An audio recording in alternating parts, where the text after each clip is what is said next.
Halo anak-anak semuanya, berjumpa lagi dengan Butini. Bagaimana kabar anak-anak hari ini? Semoga anak-anak semua dalam keadaan baik dan sehat ya.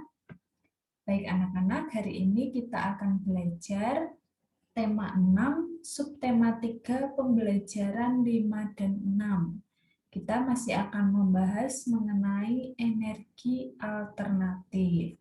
Seperti biasa, sebelum kita mengawali pembelajaran hari ini, kita akan berdoa terlebih dahulu.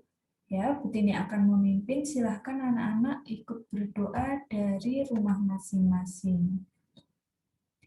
Marilah kita berdoa dalam nama Bapa dan Putra dan Roh Kudus. Amin.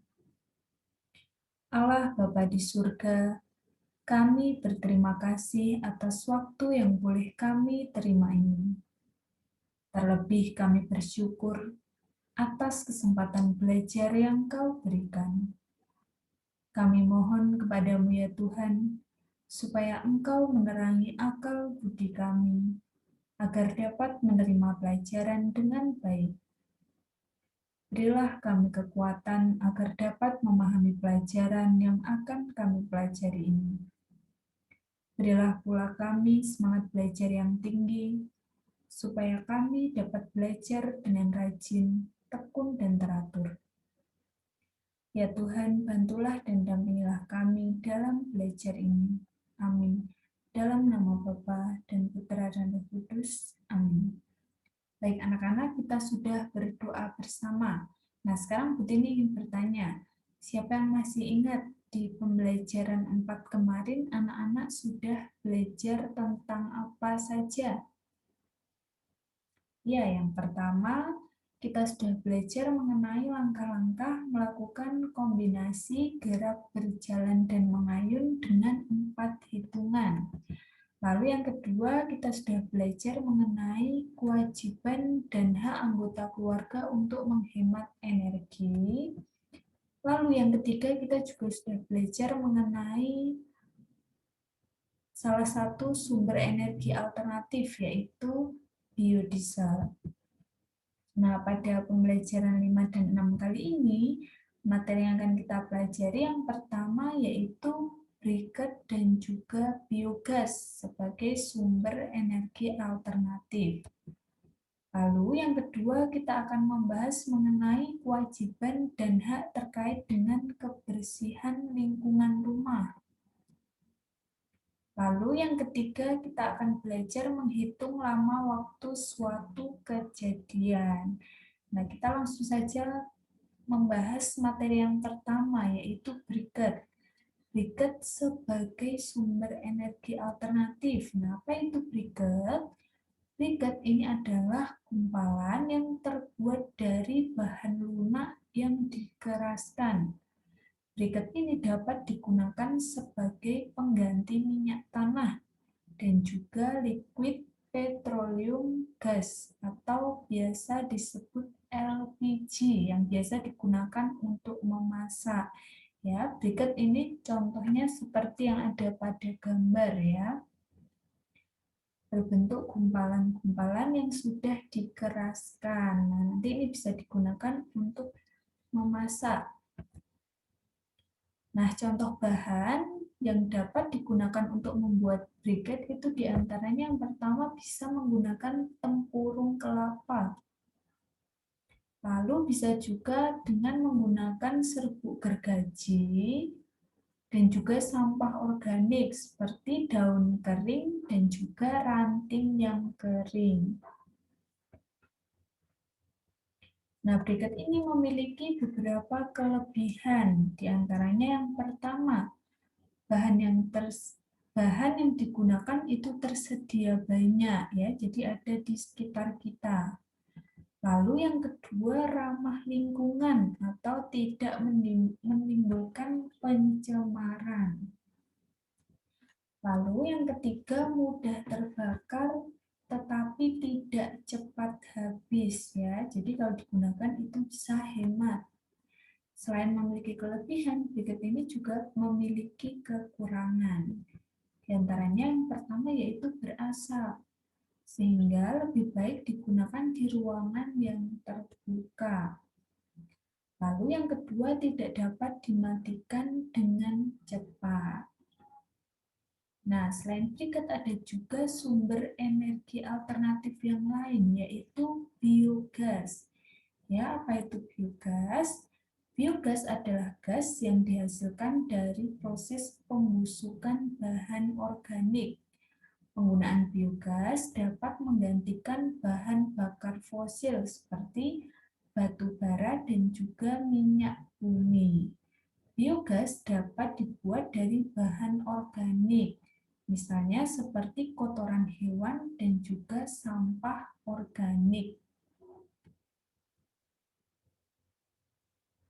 Gas tersebut dapat digunakan sebagai bahan bakar kendaraan, penghasil listrik, atau bisa juga digunakan sebagai bahan bakar untuk memasak, serta ampasnya ini juga berguna, dapat dijadikan sebagai pupuk.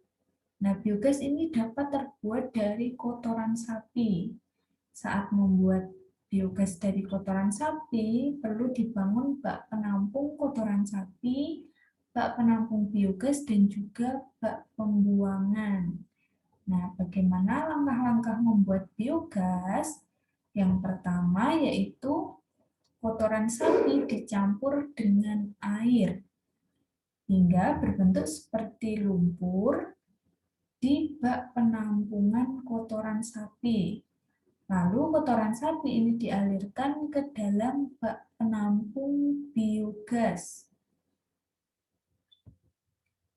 Selanjutnya, langkah yang kedua adalah menambah isi rumen ke dalam bak penampung biogas. Rumen ini adalah bagian dari lambung hewan memamah biak seperti sapi dan juga kambing.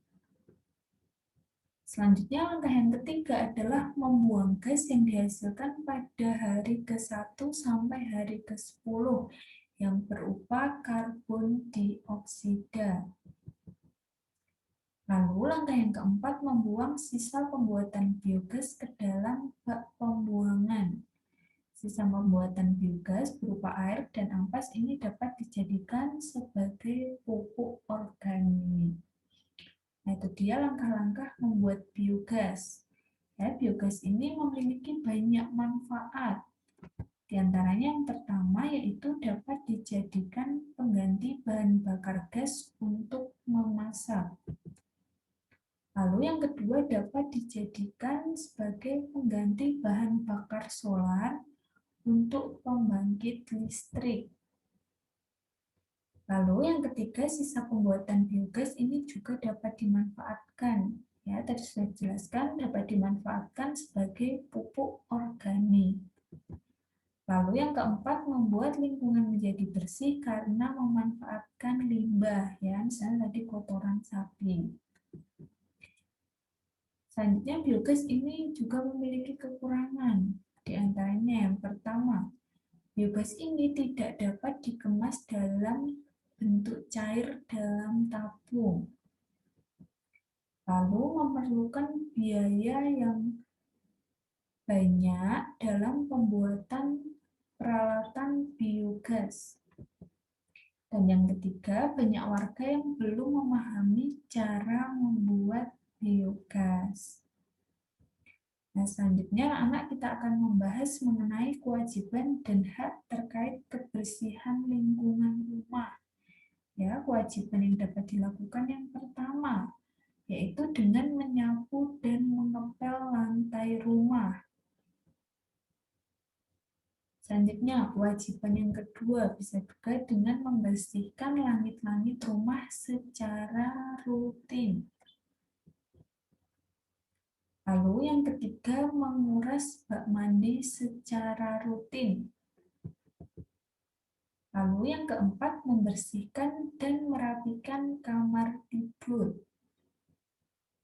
Nah, kalau tadi kewajiban-kewajiban terkait kebersihan lingkungan rumah, nah sekarang ada contoh hak terkait kebersihan lingkungan rumah.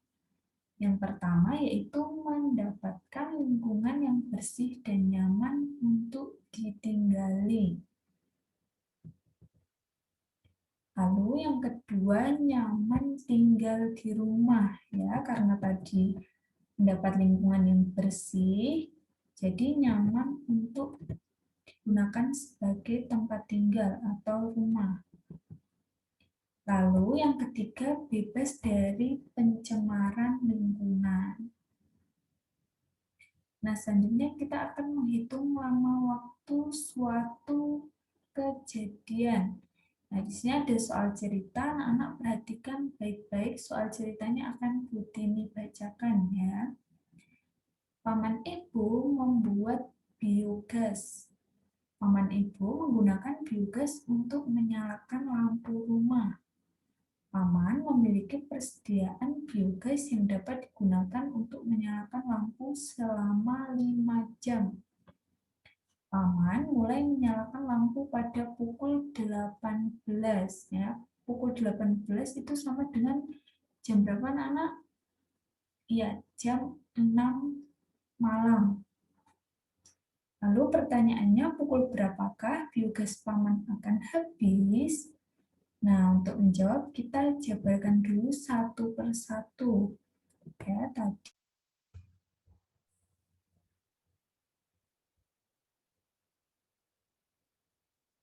Ya, kita lanjutkan tadi.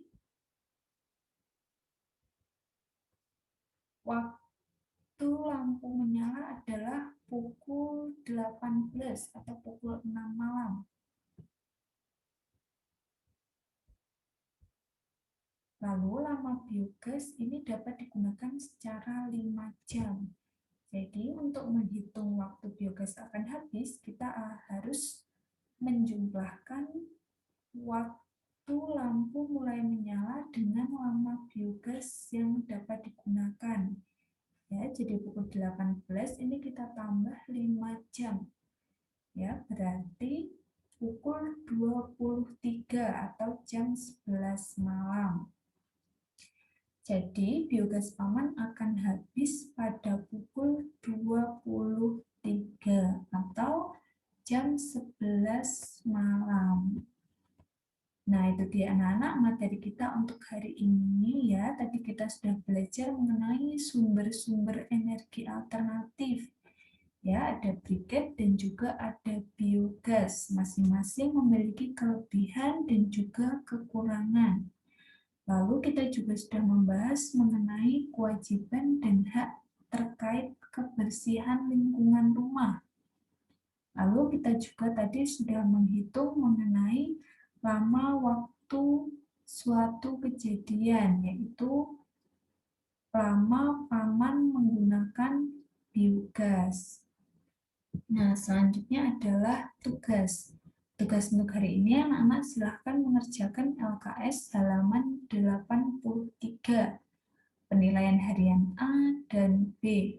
Jawabannya silahkan langsung ditulis pada LKS, jangan lupa untuk difotokan dan dikirim.